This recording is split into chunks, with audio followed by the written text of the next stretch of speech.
السلام عليكم ورحمة الله وبركاته. ازيكم يا حبايب قلبي؟ عاملين ايه؟ يا رب تكونوا بخير وفي احسن صحة وفي احسن حال. اللهم صل وسلم وبارك على سيدنا محمد وعلى اله واصحابه اجمعين. ازيكم يا بنات؟ عاملين ايه؟ يا رب تكونوا بخير. طمنونا عنكم في الكومنتات. النهاردة هعرض معاكم في فيديو اليوم مشتريات الخضار الاسبوعية اللي انا بجيبها كل اسبوع. طبعا زي ما تعودتوا معايا ان انا بنزل السوق يوم الخميس او الجمعة، بس انا الاسبوع ده نزلت يوم الجمعة، يعني دي مشتريات الاسبوع من يوم الجمعة. اول حاجة جبت معايا الطماطم. الحمد لله الطماطم كانت كويسة. كانت الطماطم الناشفة ب25 واللي هي الوسط ب15. فانا جبت الطماطم دي ب15 جنيه. جبت ب50. والبرتقان ده برضو الكيلو كان ب20 جنيه. ده برتقان بسرة جبت برضو ب50. لو اول مره تشوف القناه يا ريت ما تنسنيش في اللايك والاشتراك في القناه، علشان خاطر كل لما انزل فيديو يوصلك اشعار بيه ان شاء الله. برضو يا بنات البطاطس دي كان في ب15 وفي الاتنين ب25 وفي ب10. دي انا بصراحه جبتها ب10، جبت 3 كيلو ب30 جنيه. الخضره دي برضو يوم الخميس كانت 3 ب5. يوم الجمعه لقيتها ال10 ب5 جنيه. فانا جبت بس 5 ربط كده ب2 جنيه ونص، وجبت معاهم بقية الخمسة كيس ملح صغير. انا هوريهولكم ان شاء الله في الفيديو بقية الخمسة، يعني عشان ما كانش معاها فكة. الشطة دي برضو كانت عاملة 20، جبت انا شطة وعلى فلفل نص كيلو عاملين 10 جنيه. الخيار برضو مش كان احسن حاجة. طبعا انتوا عارفين ان السوق بيبقى خميس وجمعة، فالجمعة يعني انت وحظك بقى تلاقي الحاجة صبحة، تلاقي الحاجة الصغيرة لسه موجودة، يعني بتبقى مش كل سوق بيبقى زي بعض. بس السوق ده الحمد لله كان افضل، فانا جبت كيلو كان عامل 15 جنيه. البصل ده كان عامل، يعني الراجل كان بيقول لي ب10، جبت منه الكيلو وربع ب10. طبعا ده كل ده بصل اللي بتاع السنة اللي فاتت، خلاص كده بيودع، لان الجديد هينزل بإذن الله قريب، فهو كله كده. فانا جبت الكيلو وربع ب10. جبت بس كيلو وربع. قلت كل اسبوع كده اجيب على قد الاسبوع اول باول وخلاص. جبت بقى الكرنبتين الصغيرين العسل دول. لقيت واحد عمال ينده الكرنبايه ب5، الكرنبايه ب5، فانا روحت نقيت الاتنين دول. هما حلوين قوي. انا سبت بس الورقتين اللي عليهم دول عشان خاطر لما هعينهم يوم في التلاجة، يعني انا هعملهم تاني يوم اللي هو السبت، هسلقهم وعينهم يعني. فسبت الورقتين اللي عليهم دول، قلت ايه عشان يحفظهم بس ليا، ولما اجي اسلق هبقى اشيلهم. اللهم صل على النبي. صلى على النبي في الكومنتات يا بنات. جبت معايا برضو، لقيت واحدة بتنده ورق العنب الكيلو ب50 والنص ب25. انا جبته، بس بصراحة يعني ايه، بعد ما روحت حسيت ان هو مش احسن حاجة يعني. جبت نص كيلو ب25 جنيه. وكان فيها بنات بعد ما انا اشتريت ده لقيت واحدة اللي انا اصلا بجيب منها، يعني جبت معاكم كذا مرة قبل كده. هقول لكم الاول، انا معايا البتنجان ده ما شاء الله. كان يعني المفروض البتنجان غالي، بس انا لقيت واحده بتنده عليه. كان بقى في اخر السوق كده، والناس عايزه تخلص البضاعه اللي معاها عشان تمشي ب10 جنيه. فانا جبت بقى ايه، قلت خلاص انا هجيبه وهعمل ان شاء الله يوم السبت محشي بتنجان وخلاص. فجبت لي كده ايه 2 كيلو. جبت برضو معايا من السوق، في ناس بتبقى قاعدة بالحاجات دي. علبة مناديل المطبخ دول 2. كنت بجيبها ب25، بس لقيتها المرة دي ب30. ده كيس يا بنات الصابون السائل، انا بعمله في البيت، وان شاء الله باذن الله لما اجي اعمله هجربه معاكم. كنت بجيبه ب35، المرة دي برضو لقيته ب45 جنيه. والكيس الملح ده الصغير اللي انا قلت لكم جبته ايه بقية تكملة ال5 جنيه بتاعة الخضرة. جبت برضو اللهم صل على النبي. ده سمك بوري، كان برضو سعر حلو قوي وكان صابح وحلو. كان عامل اللهم ذكرني، الكيلو عامل 120. فانا قلت له هاتلي كيلو. جبته ايه ب120، بس ما شاء الله حلو وكان دسم وسمين، يعني انا بشويه في البيت وكده. جربت الطريقه معاكم ان انا اشويه في الفرن بتاع البوتاجاز. وموجود الفيديو على القناه. عملته برضو بالطريقه دي. بس انا ما صورتوش معاكم لان انا مصوره قبل كده، بس عملته في يعني مش في نفس اليوم. اللهم صل وسلم وبارك على سيدنا محمد وعلى اله واصحابه اجمعين. ايوه، ورق العنب بقى يا بنات، قلت لكم لقيت بعد كده واحده اللي انا بجيبه منها اصلا. بتبيعه الكيلو ب80 جنيه، بس بصراحه كان عاجبني قوي، كان حلو قوي عندها. بس انا معرفش، انا يعني اما شفت ده ولقيته ب50 بصراحه، انا يعني ايه زي ما تقولك البني ادم طماع. قلت خلاص، فانا هجيب منه كده وهو ب50 جنيه ومش عارفه ايه. بس انا بصراحه يعني ما كنتش شفت الست اللي انا بجيب منها. يعني ما كنتش شفتها الاول، انا شفت ده الاول. والبياعة دي انا واثقه في حاجتها. بس مش عارفه المره دي ورق العنب بتاعها مش احسن حاجه يعني. بس هو ربنا سبحان الله بيكون حد له رزق في حاجه، بيحلل البضاعه في عين اللي هيشتريها. بس قلت خلاص مش مشكله، انا بعد كده هجيب من اللي انا متعوده اجيب منها حتى لو غالي شويه مفيش مشكله. هنا بقى يا بنات، الروتين ده كان روتين يوم السبت. اللي انا هعمله معاكم بقى ده كان غدا يوم السبت، انا اشتريت المشتريات وشاركتها معاكم، ده كان يوم الجمعة. ده بقى غدانا يوم السبت ان شاء الله باذن الله. بما اني يوم الجمعة باجي متأخر من السوق وكده، فما بلحقش اعمل محشي. انتوا عارفين ان انا كل اسبوع لازم اعمل محشي للبنات الحلوين اللي متابعيني وعارفين التفاصيل. اما اللي لسه مشترك جديد في القناه ومش عارف، فاديني بقول. انا لازم المحشي في كل اسبوع يبقى فيه محشي، اي نوع بقى محشي. بس انا قلت خلاص هخليه بعد كده يوم السبت، بحيث ايه ابعد عن اليوم السوق، لان يوم السوق ده بيبقى يوم ارهاق. كان جبت فرخه كانت حوالي 2 كيلو ونص. قطعتها كده قطع صغيره على قدنا، وشلت منها قطعتين من الصدر. هعملهم في يوم تاني، وبرضه هشارككم معاكم واعرفكم اعمل بهم ايه. والباقي قطعته كده، وكنت تبلتها فرمت في الكب بصلايه وملحتها ملح وفلفل وكمون وتوابل ومش عارفه ايه. ورحت ايه متبلاها في الفراخ لمدة ساعة، وبعد كده شوحتها في الحلة لحد ما ايه صفت ميتها. وبعد كده هزود لها الشوربة، وهيجي معاكم في خلال الفيديو الموضوع ده. هنا بقى انا كنت عملت تتبيلة المحشي. طبعا حمرت البصلاية، وبحمر معاها كمان فلفل، بفرم مع البصلة فلفل، بحمرهم كويس وانزل عليهم بالطماطم. وبعد كده بكون قطعت الخضرة وغسلتها. اليوم كان ضيق يا بنات، وانا ما صورتش التفاصيل دي معاكم، لان انا عملتها كذا مره على الفيديو على القناه. وبعد كده حطيت الصلصه بقى والخضره وغسلت الرز وصفيته كويس، وحطيت الكلام ده كله على بعضه، وحطيت التوابل والمحشي البتنجان ده انا قورته وغسلته كويس، وبدات احشيه زي ما انتوا شايفين في الفيديو. تمام. انا اسفه يا بنات لو سامعين اي هيصه بقى ودوشه خلال الفيديو، لان النهارده انا بسجل لكم الفيديو يوم الاثنين، اللي هو اليوم يعني يوم شم النسيم. بس انا يعني مرضتش اطلع ولا اخرج من البيت عشان يعني ما يبقاش احتفال بيه وكده. بس عندنا الجنينه تحت، اللي مش عايزه اقول لكم الاطفال لمين بعض تحت وفرشين حاجات كده زي ملايات او كوفرتيات. واللي جايب صب بقى والدنيا بايظه تحت. هنا بقى كان مكان ما كنت فارمه الطماطم لتسبيكه المحشي. يعني سبت شويه معلقتين كده في الكبه، وغسلت الكبه من الطماطم اللي فيها، ورحت حطاها ايه على الفراخ كده، بتدي طعم حلو للشوربه وبتلونها، وكمان الطماطم بتشيل اي زفاره. وزودت الميه، وحطيت هنا حبهان وقرنفل لان انا كنت متبله الفراخ. وخلاص. هنا بقى خلاص الحمد لله حشيت وظبطت. انا دول 2 كيلو البتنجان حشيتهم كلهم، وعملت قرنين شطة كده وقرنين فلفل، بيدي طعم حلو قوي للمحشي.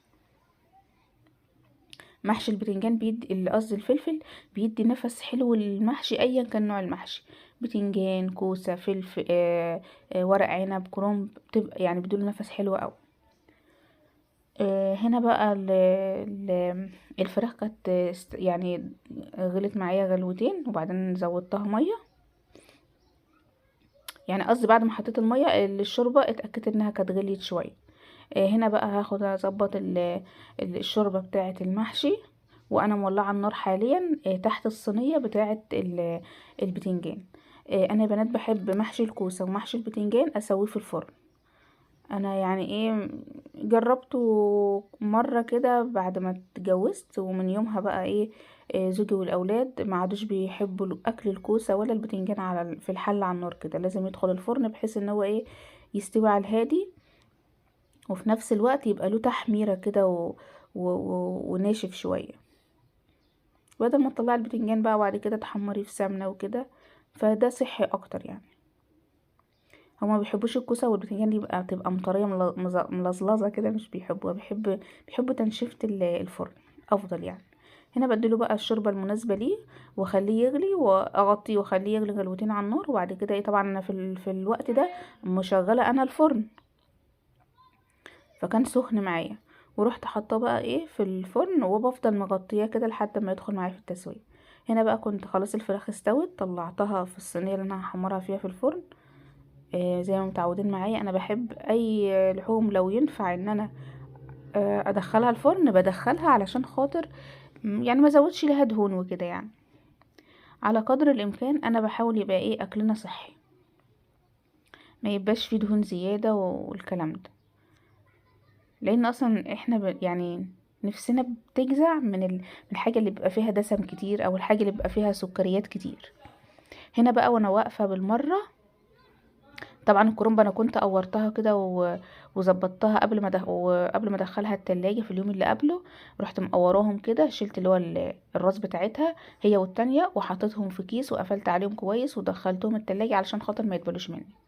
قلت بقى بما اني كده كده واقفة في المطبخ، ايه هسلقهم معايا بالمرة على ما اجهز الغدا يكونوا هما خلاص اتسلقوا.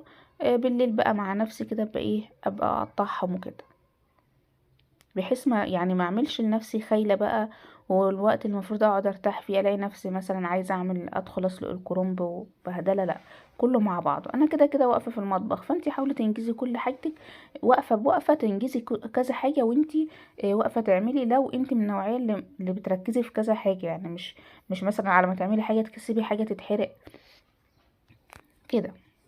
فاهمين قصدي؟ اللهم صل وسلم وبارك على سيدنا محمد وعلى اله واصحابه اجمعين. هنا يا بنات بقى هحمر شوية لسان عصفور كمان بالمرة. الورق اللي بحس انها استوت بروح ايه شايلاها ومطلعاها. وبما اني انا يعني ايه هعينها في الفريزر، ما بتكاش عليها قوي في السليق. طبعا المية انا كنت حاطه فيها معلقة سكر ومعلقة معلقة كمون صغيرة، وممكن تحطي معلقة ملح. انا لما بكون هحطه في الفريزر ما بحبش احط ملح، بحط سكر بس. بس زي ما انتوا شايفين كده الورقة اللي بتستوي بروح شايلاها واخد بالي منها ما انساهاش، علشان خاطر ايه ما تتسلقش مني او تتهري. انا يعني انا دايما بقول لكم في الفيديو، انا لما باجي اعمل خلطة محشي بعمل خلطة محشي تكفيني مرتين، مش شرط اعملهم المرتين ورا بعض. يعني ممكن مثلا انا الاسبوع ده عشان عندي نوعين محشي مختلفين فعملتهم. انا كان عندي 2 كيلو بس بتنجان، فهم يكفونا بالظبط، ما فاتش غير حوالي 5 6 وحدات تمام. لو انا كنت عامله بتنجان كتير وفاض مني مثلا طبقين حلوين كده، كنت تاني يوم همشي ايه جنبهم طبقين ملوخيه وطبق بتنجان بالدقه وخلاص. طيب انا البتنجان كان يدوبك على القد، قلت خلاص. وكان عندي الشوربة، قلت بدل معين الشوربة وتاخد مكان مني في التلاجة، وبدل معين خلطة المحشي وبدل كده، قلت خلاص انا تاني يوم طالما عندي حاجة تانية مختلفة الكرومبتين دول هعمل كرومباية عينها في الفريزر، وكرومباية هحشيها تاني يوم على بقية قطعتين الصدور اللي انا سبتهم. هعملهم معاكم برضو بطريقة حلوة اول فيديو الجاي. ويعني ايه وصفة جديدة، وبرضو يعتبر تاني يوم اكلنا ايه محشي واكلنا معاه بروتين. فالشطاره ان انت ايه مش في كميه البروتين ان انت في يوم واحد تاكلي مثلا الفرخه كامله، وتاني يوم ايه يعني تاكلي اكله اي كلام. بصي يا بنات، انا بظروفها بشد انا خلاص المحشي استوى، فشلت من الصينيه من على الوش، من على وشه عشان ياخد تحميصه وكده. بشد الشبكه دي، لقيت طبق استانلس موجود فيه شيبسي كانت بنتي عاملاه، وحطيته عينته في الفرن وانا ما خدتش بالي منه خالص. يعني انا بحمد ربنا ان الطبق الشبكه كانت عاليه فوق فانا مش شايفاه، وانا بصيت في الاول كده مفيش حاجه، هتلاقي هي مدخله جوه عشان محدش من اخواتها يشوفه فياكله. فهعمل حمدت ربنا ان الطبق استانلس ما تأثرش، انما ده لو كان ميلامين او بلاستيك او كده كان طبعا هيبهدل الدنيا. الحمد لله ربنا سترها. هنا بقى المحشي ولعت الشوايه، هديتها كده وحطيته تحت الشوايه علشان خاطر ايه، يعني ياخد لون. جربوه كده يا بنات واعملوه في الفرن، صدقوني هيفرق معاكم قوي. هنا انا خلصت الكرنبايه الاولى. ما شاء الله الكرنبايه باين عليها صغيره بس متروسه ورق. بقورها كده وبحطها على الوش، وبعد كده ايه بروح قلبها الناحيه التانية، وخلاص بسلت ايه ورقه ورقه كده. هنا الحمد لله اللهم بارك المحشي كان خلاص طلع. دخلت بقى ايه بعد ما طلعته، دخلت الفراخ بقى تتحمر تحت الشوايه. ما دهنتهاش اي حاجه خالص، هي عليها طبقه الجلد بتاعها، فمع السخونيه الجلد ده بيبدا ايه يسيح الدهون اللي فيه فبتتحمر وخلاص. واوقات بسيب شويه خلطه من اللي هي الصلصه بتاعه الطماطم، الصلصه بتاعه المحشي. بروح جايه ايه حطاها كده، يعني دهنها بيها. بس انا ما كان يا دوبك الصلصه كده، يعني ما ينفعش اشيل منها عشان خاطر الطماطم غاليه وانا اصلا مش مكتره في المحشي. انا المحشي خلطه المحشي بحبها تكون فيها طماطم اكتر من كده، بس بما ان الظروف طبعا في ظروف غلاء والكلام اللي احنا فيه ده، فاحنا بنحاول نتأقلم ونتعايش ونتحايل على الوضع. هنا الحمد لله غرفت طبعا الطبقين الكبار بتوع المحشي ده. وكان فايض طبق لان ابني ما كانش موجود، فكنت سايبه له منابه وطبقين لسان عصفور. وخدت الصينيه بحالها كده اللي فيها الفراخ، والاطباق التانية بحيث ان ايه كل واحد طبق يغرف بقى المحشي اللي هو عايزه قدامه، وياخد منابه في الطبق برضو، ويحط جنبه المحشي اللي هياكله، وخلاص كده وبألف هنا وشفا عليهم وعليكم يا رب. كان الاكل بصراحه تحفه. اللهم لك الحمد يا رب، اللهم ديمها نعمة واحفظها من الزوال، اللهم امين يا رب العالمين. لو ما حطيتش ليا اللايك افتكري وحطيه، حطي لي لايك دلوقتي حالا. والله يا بنات سبحان الله، انا يعني حاسه ان في ألفة بيني وبينكم كده وحب، مع اني ما شفتكوش وانتوا كمان يعني يعتبر ما شفتنيش، بس حاسه بحب ناحيتكم كلكم والله العظيم. شايفين بقى كده بعد ما اكلنا دخلت اعمل كوبايه شاي، لقيت الغروب من شباك المطبخ شكله حلو قوي كده اللهم بارك، فقلت لازم اشارك حبايبي اللقطه الحلوه الجميله دي. هنا الاضاءه كانت في التليفون مش مظبوطه، فانا حاولت اظبطها عشان تظهر لكم بنفس الشكل بالظبط. هنا بقى خلاص خلصنا الغدا وشربنا الشاي، وقعدت ريحت لي شويه لان رجليا كانت وجعاني جدا من كتر الوقفه. وبعد كده خدت معايا الكرنب بره في الصاله، حطيته على الترابيزه قدامي وقطعته كده وظبطته بحيث ايه يعني اعينه بقى ما اسيبهوش كده عشان مش يبوظ. كانت دماغي بتوزيني اسيبه للصبح، بس قلت يا بنتي قومي تشجعي وخلصي اللي وراكي عشان ايه تلمي كركبه المطبخ والحاجه تعينيها في مكانها، وخساره عشان مش يبوظ. هنا بقى جبت العلبه دي علشان خاطر المره اللي انا هعينها في الفريزر احطها في العلبه. ما بحبش احط في كيس عشان مثلا لو بجيب حاجه بشيل من هنا احط هنا الورق ما يتكسرش معايا، فانا بحب في الفريزر استخدم العلب. تمام. وكيس التاني ده هعينه بقى وهحطه جنب اللي باقي من خلطة الرز لتاني يوم علشان اعمله. يعني ده كده عملته تاني يوم اللي هو الحد اللي هو كان امبارح. انا بسجل الفيديو معاكم يوم الاثنين. آه يعني الساعة دلوقتي حاليا حوالي 2:30، وربنا يكرمني ان شاء الله والحق انزله لكم النهاردة. بس كده وخلصت ايه اللي ورايا علشان خاطر ابقى قاعدة ومرتاحة. المهم انا بحبكم في الله. وحاسه ان يعني حاسه ان انا كل واحده حبيبه قلبي بتكتب لي تعليق او اي مشاهده بتجيلي، بالله العظيم وانت حابه القناه وحابه تفاعلكم معايا وحابه مشاهدتكم للفيديو، حتى لو بتشاهدوا منه يعني وقت قليل، لان انا بيجيلي ان القناه مش يعني الفيديو مش بيتشاف كله، يعني انا دقايق بسيطة، بس انا بحبكم في الله. هنا بقى بعد ما خلصت قلت قبل ما اطلع اعمل لهم شوية فشار كده وبألف هنا وشفا، بحيث ان ايه يقعدوا قاعدة حلوة كده معايا. كل واحد حطيت له طبق، ولو وصلت معايا لحد هنا شكرا جدا ومع الف سلامة.